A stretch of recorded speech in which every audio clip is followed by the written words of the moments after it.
Hello everyone, कैसे हो आप लोग। आई होप आप सब बहुत अच्छे होंगे।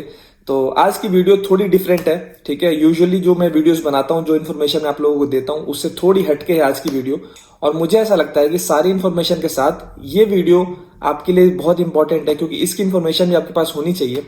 एट दिस मोमेंट आपको काम नहीं आएगी, लेकिन फॉर एग्जाम्पल अगर आप जॉर्जिया से एमबीबीएस करने के बाद आप फॉरेन कंट्री जाना चाहते हो, यूएस जाना चाहते हो, यूके जाना चाहते हो, ऑस्ट्रेलिया जाना चाहते हो, तब के लिए ये वीडियो आपको जरूर हेल्प करेगी और आपका कंसेप्ट क्लियर होना चाहिए एमबीबीएस अब्रॉड आने से पहले। तो इसीलिए मैं ये वीडियो बना रहा हूं आप सभी के लिए। तो वीडियो शुरू करने से पहले मैं आप सभी से बोलना चाहता हूं कि अगर अभी तक आपने मेरा चैनल सब्सक्राइब नहीं किया है तो प्लीज जाके मेरा यूट्यूब चैनल सब्सक्राइब कर लो, क्योंकि मैं बहुत सारी वीडियोस, बहुत सारे टॉपिक्स डिस्कस करता रहता हूं अपने यूट्यूब चैनल पे एमबीबीएस अब्रॉड से रिलेटेड। और आप सारे स्टूडेंट्स के लिए ही मैंने ये चैनल बनाया है और आप सबकी बहुत ज्यादा हेल्प होगी अगर आप मेरे यूट्यूब चैनल्स फॉलो करोगे और यूट्यूब चैनल में जितनी वीडियोस में डालता हूँ वो आप देखोगे, तो उससे आपके जितने भी डाउट हैं वो सारे क्लियर हो जाएंगे।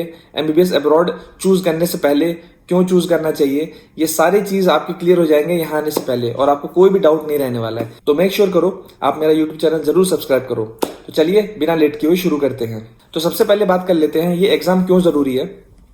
तो जॉर्जिया में आने से पहले जब मैं यहाँ पर आया 2018 में, तो आइल्स एग्जाम कंपलसरी कर दिया था जॉर्जिया ने यहाँ पर सारे मेडिकल स्टूडेंट्स, सारे इंटरनेशनल स्टूडेंट्स के लिए।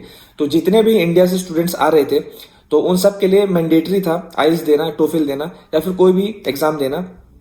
ठीक है, तो मैंने आइल्स दिया था जिसमें जॉर्जिया की जो डिमांड थी वो 6.5 बैंड थी, शायद 6 या 6.5 बैंड, मुझे याद नहीं है। तो अगर आपके 6 या 6.5 बैंड आते हैं तो ही आप जॉर्जिया में अप्लाई कर सकते थे एमबीबीएस के लिए। और ये रूल पहले था, जब मैं आया था तब ये रूल था, अब नहीं है, क्योंकि जैसे ही हम लोग आए उसके विद इन 1 ईयर ये रूल उन्होंने हटा दिया था। ठीक है, कोई भी आइल्स या फिर टोफिल देने की जरूरत नहीं थी आपको जॉर्जिया में एमबीबीएस करने से पहले। तो मैंने और हमारे टाइम पे बहुत सारे स्टूडेंट्स तो दे के आए थे एग्जाम, और अच्छा एग्जाम है, ऐसा कुछ नहीं है कि किसी कंट्री आप जा रहे हो तो कंपलसरी है।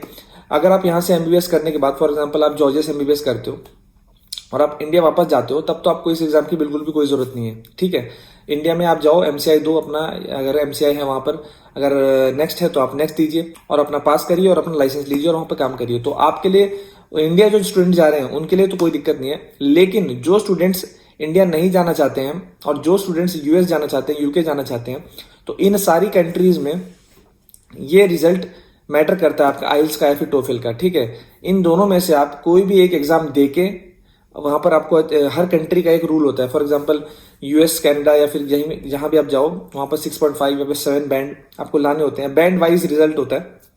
ठीक है, कि हर कंट्री का अपना बैंड होता है। कोई कंट्री 5 बैंड अलाउड करती है, कोई कंट्री 6 बैंड अलाउड करती है, कोई कंट्री 7 बैंड अलाउड करती है। तो अपना अपना होता है, आपको चेक करना पड़ेगा उस कंट्री के लिए कितने बैंड चाहिए आपको, या फिर टोफिल में कितना स्कोर चाहिए आपको, वो आपको चेक करना पड़ेगा। लेकिन मैं जस्ट आपको बताना चाहता हूँ कि आप एमबीबीएस आपने जॉर्जिया से खत्म कर ली। ठीक है, अब आप प्लान कर रहे हैं कि मैं यूके जाऊँ, यूके एमएलई दूँ, ठीक है, या फिर मैं यूएस एमएलई दूँ यूएस में जाके, तो उसके लिए आपको ये देना पड़ेगा टोफिल या फिर आपको आइल्स देना पड़ेगा। ठीक है, तो ये एग्जाम हर कंट्री में है, हर कंट्री में इसके स्टेशंस होते हैं। ठीक है, हर कंट्री में इसके ब्रांचेस हैं, या फिर मैं कहूँ आप जाके एग्जाम दे सकते हो। यहाँ पर आपको बस ऑनलाइन जाना है आइल्स की वेबसाइट पे, टोफिल की वेबसाइट में अपनी डेट सेलेक्ट करनी है। ठीक है, आपको सेंटर सेलेक्ट करना है और उस सेंटर में आप जाके एग्जाम दे सकते हो। विद इन 1 to 3 वीक्स आपका रिजल्ट आ जाता है। और टोफिल का तो टोफिल मैंने ऐसा सुना है कि टोफिल ज्यादा इजी है आइल से, ऐसा सब लोग बोलते हैं, पर अब मेरा पर्सनल एक्सपीरियंस मैं आपको नहीं बता सकता टोफिल के बारे में, क्योंकि मैंने टोफिल नहीं दिया है। मेरे को आइल्स भी बहुत इजी लगा। अगर आप इंग्लिश मीडियम स्कूल से पढ़े हो या फिर आपको बेसिक नॉलेज है इंग्लिश की, तो आप बिल्कुल आइल्स निकाल सकते हो 6.5 6 7 बैंड से, कोई भी दिक्कत नहीं होने वाली है। बट हाँ, आपको प्रैक्टिस करनी पड़ेगी। 4 स्टेशन में आइल्स का एग्जाम होता है, स्पीकिंग, रीडिंग, राइटिंग और लिसनिंग। तो इन चारों का मिला के एक आपको स्कोर दिया जाता है। ठीक है, तो ये आइल्स का बता रहा हूँ, टोफिल का मुझे इतना आइडिया नहीं है, लेकिन आप टोफिल का खुद जाके आप सर्च कर सकते हो वेबसाइट पे, उसका एग्जाम होता है, उसमें भी आप स्कोरिंग सिस्टम होता है। तो उसमें अगर आपका अच्छा स्कोर है तो आप किसी भी कंट्री में आप जहाँ पर जा रहे हो, अगर आपका अच्छा स्कोर है आप वहां पर अप्लाई कर सकते हो। तो बहुत ही क्रूशियल इन्फॉर्मेशन है, सारे स्टूडेंट्स को होनी चाहिए कि कौन सा एग्जाम देना चाहिए, कौन सा एग्जाम ईजी है। और मेरे हिसाब से अगर आप देखोगे तो मेरे हिसाब से मुझे आइल्स ज्यादा ईजी लगता है। कुछ नहीं करना है, अगर आप इंडिया में भी हो, इंडिया में भी स्लॉट्स अवेलेबल रहते हैं। फॉर एग्जांपल इंडिया से आप डायरेक्टली फिल कर सकते हो अपनी डिटेल्स फॉर्म में और अप्लाई कर सकते हो। और जो अवेलेबल डेट्स होती हैं, हर सिटी में सेंटर्स होते हैं। हर सिटी में, आप अब्रॉड में भी हो, जॉर्जिया में, वहाँ पर किसी भी कंट्री में वहाँ पर आपको सेंटर अवेलेबल होते हैं। जस्ट आपको फॉर्म फिल करना है, सेंटर सेलेक्ट करना है, टाइम सेलेक्ट करना है, पेमेंट करनी है और आपके पास डेट आ जाएगी एग्जाम की। एग्जाम देते ही आपको within 1 to 3 weeks result मिल जाएगा। रिजल्ट मिलते के साथ ही आप वहाँ पर अप्लाई कर सकते हो। जब आप वीज़ा लगाओगे किसी भी कंट्री के लिए, तो वहाँ पर उस वीज़ा में आपका ये डॉक्यूमेंट ज़रूरी होता है, ठीक है, जो रिजल्ट होता है इंग्लिश एग्जाम का।